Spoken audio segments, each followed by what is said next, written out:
दोस्तों चलिए इस वीडियो में आज एक सवाल बताने जा रहे हैं। 3 दोस्त थे, राम, श्याम और घनश्याम, और साथ में बंदर भी थे। और एक बंदर था, उन लोग बाहर निकले और बाहर निकलने के बाद स्टेशन पर रुक गए और रात का समय था। और उन लोग मिलकर एक अंगूर का गुच्छा लिए। अंगूर का गुच्छा लेने के बाद तीनों सो गए और सामान का रखवाली बंदर बैठकर रात भर जागता रहा और करता था। तो रात में कुछ देर के बाद राम को नींद टूटा। नींद से जागने के बाद वो देखा कि बंदर बैठा हुआ है और सामान का रखवाली कर रहा है। तो उसको भूख लगा था तो अंगूर का गुच्छा निकाला। अब एक गुच्छा बंदर को दे देता है, ध्यान से सुनिएगा। और उस एक बंदर को देने के बाद उस अंगूर को 3 बराबर भाग में बांटता है और ईमानदारी पूर्वक एक भाग खा जाता है और 2 भाग अपने दोनों दोस्त के लिए रख देता है। उसके बाद वो सो जाता है। उसके बाद श्याम उठता है।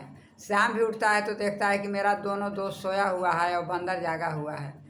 तो वो भी अंगूर का गुच्छा निकालता है और वो भी एक अंगूर बंदर को देकर अंगूर को 3 बराबर भाग में बांट देता है और ईमानदारी पूर्वक एक भाग खा जाता है, 2 भाग दोनों दोस्त के लिए छोड़ देता है और फिर वो भी सो जाता है। अंत में घनश्याम भी रात में जागता है और जागने के बाद देखा कि बंदर बैठा हुआ है और दोनों दोस्त सोया हुआ है। उसके बाद घनश्याम भी उस अंगूर के गुच्छे निकाला और अंगूर में से एक अंगूर बंदर को दे देता है और फिर 3 बराबर भाग में बांट देता है और एक भाग खा जाता है और 2 भाग ईमानदारी पूर्वक अपने दोस्त के लिए छोड़ देता है। जब सुबह होता है तो तीनों बारी बारी से अपना कहानी सुनाया। तो तीनों तो खा ही चुका था, समझे कि नहीं।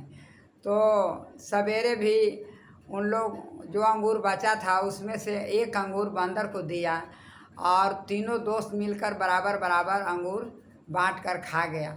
तो आपका प्रश्न यही है कि उस अंगूर के गुच्छे में कितने अंगूर थे। तो ऑप्शन में दिया हुआ है 59, 69, 79, 89, मतलब 59, 69, 89। समझे कि नहीं। ये यदि सही आंसर लगेगा तो उसको आप मतलब कमेंट में बताइए।